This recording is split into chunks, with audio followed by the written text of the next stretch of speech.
I would define engagement by someone taking a significant action to interact.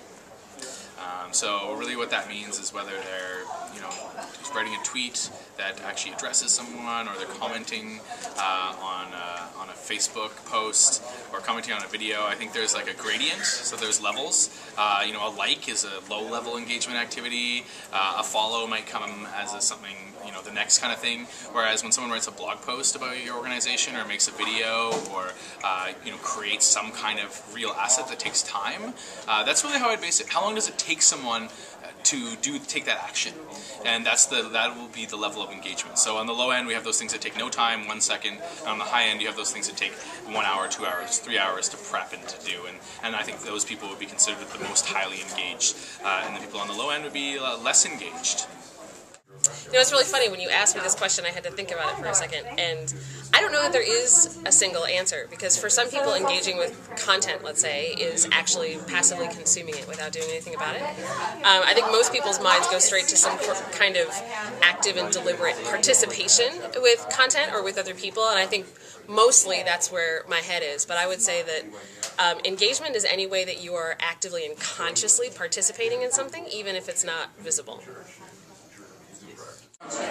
I define engagement as the ability to connect with people on a one-on-one basis, but to connect in an authentic way, and to connect in a way that builds part of the story. So you build an intertwined story, a story together, a story of both the people that you're approaching and you yourself. So I think that's how I define engagement. I think it's telling a joint interwoven story, an authentic interwoven story.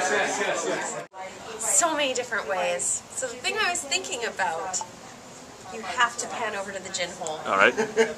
All right. Okay. Well, the thing I was thinking about is how much engagement, because obviously you guys get joked around about all the time about like actually being engaged or whatever, and I was like, well, what is this, like, could we actually make some kind of pun out of engagement and like rings and diamonds and carrots and all that other kind of good stuff, and actually relates to what we're here for, like the social media camp and Yelp and all that other kind of good stuff. So I was thinking, I'm like, well, when you get engaged, you actually are in a relationship and you're saying that you're going to be committed, right? And when you're in social media, the way to be in social media and the way to appear online and offline is to obviously interact with people and have relationships on platforms and places that you actually think are, great places to be one-on-one, or like 1,000,000 to and with, from all other kind of good Scrabble wording stuff that we have behind us. So I was thinking, I'm like, so you build a relationship and then you kind of make a commitment. So now maybe you've dated a bunch of other social media places, maybe you've tested out the waters on a bunch of different platforms, and then you commit and you engage in something that you really truly feel passionate about. So my 3 engagements are, and I feel like we're allowed to have a few different marriages on this. So, Yelp, obviously, Twitter, Facebook, and my new favorite is Instagram. So that's how I stay engaged.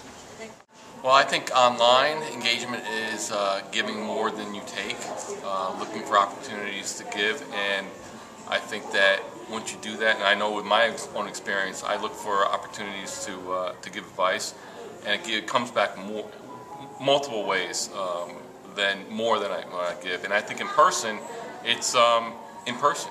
It's getting to know the people, and I think people want to work with people they know and like. And I know that I do that in my day job. I advise people to do that, and I think it works very well. Engagement, well, it has to do with 650 odd people that were just here that may or may not have known each other before they came here. They may have met on Twitter or Facebook or wherever, and now they've met in real life, and they've chatted, and they know each other, and then they're going to go home and they will have engaged relationships with these people. I think this whole social media thing is just actually a really big fad. Because, 650 people that may not have ever met themselves that were networking in an amazing event, that would have happened anyway, right? Maybe not. I'm glad it did, though. Yeah, it was fantastic. Getting engaged, communicating, talking to people. And we do this, we know how to do this. As children, we know how to do this. We need to learn how to do this using the technology that's available to us. And that's what this conference was really all about. How do you define engagement? All right, this is the clear elevator pitch. I've got about 20 stories here to do it. First of all, I'm at Social Media Camp here in Victoria. Loved it. Engagement. I had two of my slides in my presentation that said there's a difference between doing social and being social, and I think there's a big distinction there.